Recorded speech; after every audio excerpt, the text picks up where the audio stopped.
Hello everyone. Today we are going to walk through how to fix your Tesla app not connecting to your Powerwall 3.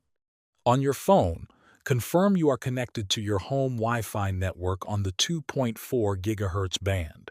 Open the Tesla app and sign out, then sign back in. If your app still cannot connect, try repairing the device via Bluetooth. Open the Tesla app and tap Device Offline on the Energy home screen. Select Powerwall 3.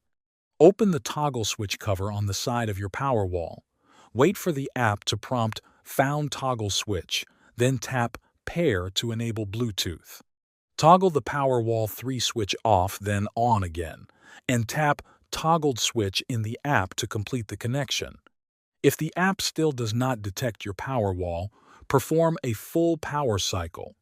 Turn the side switch off and turn the Powerwall breaker off. Wait at least 30 seconds. Then turn the breaker back on and switch the side switch back on. This will restart the system and often resolves connection issues. If none of these steps work, contact Tesla support with your Powerwall serial number for further assistance. Thanks for watching.